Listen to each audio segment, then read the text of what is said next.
আল্লাহ তাআলা বলছে, বান্দা ফাবিআইয়ি হাদিসিন বা'দাহু ইউমিনুন। এই কথাটা বলতেছিলাম যে এই সূরা মুরসালাতের মধ্যে আল্লাহ তাআলা 10 বার বলছে ওয়াইলুন ইয়াউমাইযিল লিল মুকাদ্দিবিন, তোমরা যারা মিথ্যাবাদী নাফরমান পাপী, শোনো তোমাদের জন্য সেদিন জাহান্নাম। এই 10 বার বইলা আমার ভাই, আমি যে কথাটা বলতে চাচ্ছি, প্রিয় সন্তান, আমার ছেলেরা আমার, শোনো বাপ, আল্লাহ তাআলা লাস্ট কথাটা সূরাটা শেষ করছে একটা কথা বইলা শেষ, ফাবিআইয়ি হাদিসিন বা'দাহু ইউমিনুন। আল্লাহ বলছে, আমার বান্দা এরপরে আর কেমনে বললে, আর কতবার বললে, আর কোন কথা বললে, আর কোন কিতাব নাজিল করলে, তুই আমার বান্দা, তুই আমার কথা শুনতি, আমি বুঝলাম না বান্দা, আর কেমনে বললে বুঝতি। 89 বার ডাক দিয়েও তোর কলিজাটা নরম করতে পারলাম না, 80 বারের চাইতে বেশি বার নামাজের কথা বলেও তোর দিল নরম করতে পারলাম না। এক সূরাতে 10 বার তোকে 50 আয়াতের মধ্যেই 10 বার বলে তোরে জাহান্নামের ভয় লাগাইতে পারলাম না। ফাবিআইয়ি হাদিসিন বা'দাহু ইউমিনুন। এরপরে আর কি বললে বান্দা, আর কেমনে বললে, এই কিতাবের চাইতে আর কোন কিতাব নাজিল করলে তুই আমার কথা মানতি বান্দা, বল না বান্দা, বলো ছেলের, একটা ছেলে বলো বাপ, একজন ছেলে বলো দোস্ত, তোমার মালিক আর কতবার বললে তুমি নামাজ পড়তা, এই কোরআনের চাইতে দামি আর কোন কিতাব নাজিল করলে তুমি নামাজ পড়তা, এর চাইতে উত্তম এত কতবার বললে। আল্লাহর নবী সাল্লাল্লাহু আলাইহি ওয়াসাল্লাম, আল্লাহর কসম বন্ধু, উম্মতের আমল নামা নবীজি সাল্লাল্লাহু আলাইহি ওয়াসাল্লাম হাসরের ময়দানে দেখবে, নবীজির সামনে আমল নামা নবী হাতে নিবে, দেখবে যখন আমল নামা হাতে নিয়ে দেখবে নবী পৃষ্ঠার পর পৃষ্ঠা ফজরের নামাজ নাই, 5 ওয়াক্ত নামাজ নাই, হালাল রিজিক বলতে কিছু নাই, 30 বছর সুদের টাকা, ঘুষের টাকা, কিস্তির টাকা, 30 বছর ধরে নাচ গান, নাটক, সিনেমা, ঘরে টেলিভিশন, বাজারে টেলিভিশন, স্ত্রী বেপর্দা, ছেলেটা নামাজ পড়ে না, মেয়েটা পর্দা করে না, নিজে বিড়ি সিগারেটের মধ্যে আসক্ত, কারো নামাজ নাই, বন্দিগি নাই, কোরআনের তিলাওয়াত নাই। এই আমল নামা দেখে আল্লাহর কসম নবী জিজ্ঞাসা করবে, উম্মত এত বড় বেইজ্জতি তুই আমারে কেমনে করলি? উম্মত আমার সামনে এটা তুই কি দিলি? তুমি কি জানো উম্মত, আমি 23টা বছর টানা তোর জন্য কেঁদেছিলাম উম্মত, আমি এমন কাঁদা কাঁদছি রে উম্মত তোদের জন্য, এশার নামাজের পরে দাঁড়াইছি, ফজরের আজান পর্যন্ত আমি আমার মালিকের কাছে তোদের জন্য, উম্মতের জন্য চোখের পানি ফেলে কাঁদছিলাম। আমার এত চোখের পানি তোর দিল গলাইতে পারলো না। আমি তায়েফের পাথরের আঘাতে আমার পিঠটা চালনির মতো ছিদ্র ছিদ্র হয়ে গেছে রক্তে, আমি বুকে পেটে 2টা পাথর বাঁধছি ক্ষুধার কষ্টে, আমি উহুদের দান শহীদ করা রক্তে উহুদের ময়দানে পড়েছিলাম বেহুশ হয়ে, আমার ঘরের চুলায় 3 মাস রান্নার জন্য কোনোদিন চুলায় আগুন জ্বলে নাই। আমার এত চোখের পানি, এত রক্ত, এত ক্ষুধার কষ্ট, কিছুই তোর মন গলাইতে পারলো না, তোরে সেজদা দিতে পারলো না। এটা আমার সামনে কি আনলা? আমি এই আমল নামা নিয়ে আল্লাহর সামনে কেমনে দাঁড়াবো? আমি কেমনে বলবো আমার মালিকের কাছে আমি কি সুপারিশ করব? আমি কেমনে বলবো রব্বুল আলামিন এটা আমার শ্রেষ্ঠ নবীর শ্রেষ্ঠ উম্মতের আমল নামা? বল ভাই আমার, তুমিই বলো, তুমিই বলো।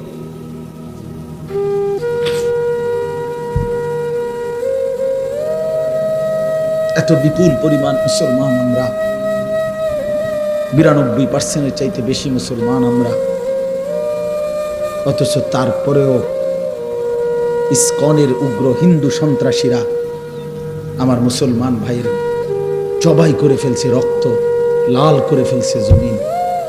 এতটা সাহস এই জমিনে কেমনে হলো? আমাদের ঈমান কোথায়? আমাদের হিম্মত কোথায়? আমাদের আওয়াজ কোথায়? এই জন্য দোস্ত আমার, ছেলেরা, এই বন্ধুর কথা মনে রাখো। আর যদি কোনোদিন বলতে নাও পারি, আজ বললাম। যদি সুযোগ না পাই তো একবারই বললাম। ফিলিস্তিনের মুসলমান আজীবন রক্ত দিবে, তুমি আজীবন মোবাইল টিপবা, এটা কোনো জীবনের শেষ কথা না। রোহিঙ্গা মুসলমান আজীবন কষ্ট পাবে, আর তুমি জীবন ভর শুধু মোবাইল টিপবার এই রঙের ঘুড়ি উড়াইবা না। প্রিয় ভাইয়া, এমনটা নাও হতে পারে, এমনটা নাও হতে পারে। ফিলিস্তিন যদি জমিনের উপরে, তো বাংলাদেশও জমিনের উপরে, নাকি বাংলাদেশ আসমানে? তাইলে পৃথিবীর এক প্রান্তে মুসলমান নির্যাতিত হলে, পৃথিবীর এক প্রান্তে মুসলমানের রক্ত লাল হলে, আরেক প্রান্ত আমরা নিরাপদ থাকি কেন? আমরা নিরাপদ আছি কিভাবে ভাইয়া? কিসের উপরে ভর করে? কে তোমাদেরকে আশ্বাস দিল তোমাদের এই অব্যাহত গুনাহ, নারী, ছবি, এই অসৎ আড্ডা, এই মোবাইলের দিন রাতের এই আসক্তি, এক ওয়াক্ত নামাজ না পড়া, কখনো ফজরের নামাজ না পড়া, এটা তোমাদেরকে আগামী দিনে স্বস্তিতে থাকতে দিবে, নিরাপদে জমিনে থাকতে দিবে? এই গ্যারান্টি কে দিল বন্ধু? যুবক বলো, ভাইয়া, কিশোর বলো, তরুণ ছেলে বলো। যদি পারতাম তোমারে বুকে জড়াইয়া ধরে কতক্ষণ কাঁদতাম যে কেন নামাজ পড়ো না, কেন আল্লাহরে সেজদা দাও না। আল্লাহ আমাদেরকে মাফ করে দেন। আমারও কথা হলো, আমরা চিল্লাইয়া যাই, যে কয়দিন হায়াত আছে, সুযোগ আছে, বলেই যাই, আল্লাহর কথা বলেই যাই। আল্লাহ তাআলা আমাদের প্রত্যেকের উপরে দয়া করে। আমিন। ছেলেরা, ফিরতে শিখো। রাসূলুল্লাহ সাল্লাল্লাহু আলাইহি সাল্লামের সামনে কেমনে দাঁড়াবে? আপনারা যারা, মাওলানা ইয়াহিয়া বলতেছিল আপনাদেরকে, মাওলানা বহু দরদ করে বলছিল এতক্ষণ, দাড়ি কাটাই চেহারা নিয়ে কিভাবে দাঁড়াবেন? 60 বছরের বৃদ্ধ বাবা বিড়ি সিগারেটের এই দুর্গন্ধওয়ালা মুখ নিয়ে প্রিয় নবী সাল্লাল্লাহু আলাইহি সাল্লামের সামনে কেমনে দাঁড়াবেন? 40 বছরের সুদের টাকা নিয়ে নবীর সামনে কেমনে দাঁড়াবেন? 30 বছরের লাগাতার টেলিভিশন চলছে যেই ঘরে, আপনারা ফ্যামিলির সদস্যরা নবীজির সামনে কেমনে দাঁড়াইবেন? 25 বছর ধরে, 40 বছর ধরে যে বোন কোনোদিন পর্দা করে নাই, সেই বেপর্দা বোন নবীজির সামনে সুপারিশের জন্য কেমনে দাঁড়ায়? কোনোদিন ফজরের নামাজ পড়ে না যে মানুষটা, সে রাসূলুল্লাহ সাল্লাল্লাহু আলাইহি সাল্লামের সামনে কেমনে দাঁড়াবে? সুপারিশ কেমনে চাইবে বলে? দাঁড়াবে কিভাবে? এজন্য আজকে নিয়ত করি, আজকে নিয়ত করি যে ইনশাআল্লাহ 5 ওয়াক্ত নামাজ পড়ব ইনশাআল্লাহ। ছেলেরা বলো বাবা, নওজোয়ান সাথী নিয়ত করো বাপ, ইনশাআল্লাহ।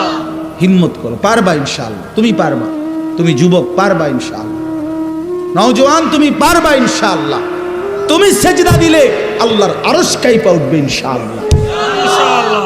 তোমার আওয়াজে, তোমার হুঙ্কারে, তোমার সেজদায়, তোমার আল্লাহু আকবারের ধ্বনিতে ইসকনের গুন্ডারা হেরে যাবে, ইসকনের সন্ত্রাসীরা হেরে যাবে। ইসকনের জমিন না এটা, এটা ইমানদারের জমিন, এটা মুসলমানের জমিন, এটা কালেমার জমিন, এটা হকের জমিন। এই বাংলার জমিনে ইসলামের পতাকা উড়বে, কালেমার পতাকা উড়বে। এই ভারতীয় আধ্যাত্মবাদের, ভারতীয় এই পৌত্তলিকদের কোন ষড়যন্ত্র বাংলাদেশের জমিনে বাস্তবায়ন হবে না। যুবক দাঁড়ায় চিৎকার বড় বলো ইনশাআল্লাহ। দাঁড়াও নওজোয়ান, দাঁড়াও জওয়ান, দাঁড়াও জওয়ান, দাঁড়াও জওয়ান। হুশিয়ার সাবধান, ইসমাইল দালালেরা, হুশিয়ার সাবধান, ইসমাইল দালালেরা, হুশিয়ার সাবধান, বালাতের দালালেরা, হুশিয়ার সাবধান। আরো জোরে বলো, আরো জোরে বলো। বালাতের দালালেরা, হুশিয়ার সাবধান, ইসমাইল দালালেরা, হুশিয়ার সাবধান। ইসমাইল দালালেরা, হুশিয়ার সাবধান। ঠিক আছে, থামো। ইসকন জঙ্গি, ইসকন জঙ্গি, ইসকন জঙ্গি, ইসকন জঙ্গি, ইসকন জঙ্গি, ইসকন জঙ্গি, ইসকন জঙ্গি, ইসকন জঙ্গি, ইসকন জঙ্গি। থামো, থামো। ঠিক আছে।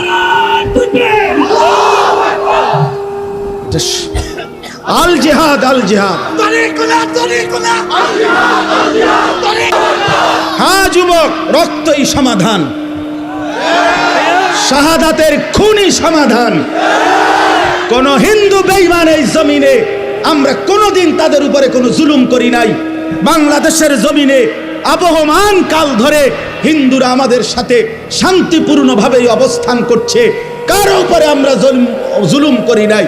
5ই আগস্টের পরে আমার মুসলমান সন্তানরা হিন্দুদের মন্দির পাহারা দিছে, বেঈমানের ইসকনের বেঈমানরা তার বদলায় আমার ভাইরে জবাই করে দিছে, জবাই করে দিছে। এই ছিল মন্দির পাহারার বিনিময়,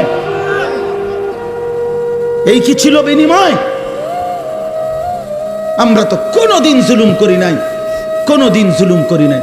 বাংলাদেশে আমাদের কত বড় বড় উলামায়ে কেরাম আমাদের জাতির রাহবারদেরকে বারবার জেলখানায় নিছে, আমাদের আল্লামা মামুনুল হককে জেলে নিছে, আমাদের আল্লামা সাখাওয়াত হোসেন রাজিকে জেলে নিছে, আমাদের গাজী ইয়াকুব উসমানী ভাইকে জেলে নিছে, আমাদের শত শত উলামায়ে কেরামকে জেলে নিছে। কই আমরা তো কোনোদিন কারো গলায় ছুরি চালাই নাই। তাই তোরা বেঈমান, তোদের একজন বেঈমানের কারণে ওই বেঈমান নারী লোভী, ওই বেঈমান কিশোর বলাৎকারকারী, ওই বেঈমান যৌন নির্যাতনকারী, ওই চিন্ময় কৃষ্ণ দাস একটা অসভ্য, একটা নরপশু, একটা নরপশু, ওই বেঈমানের কারণে মুসলমানের গলায় ছুরি দিলি কেন? একটা 2.5 বছর 3 বছরের বাচ্চা, তার ওই বাচ্চা বাপ ডাকবে কাকে এখন? অ্যাডভোকেট সাইফুল ইসলাম আলিফের 3 বছরের একটা বাচ্চা আছে, ওর স্ত্রী 3 মাসের সন্তান সম্ভবা, গর্ভবতী নারী, স্বামীহারা, এতিম সন্তান, বাপ হারা।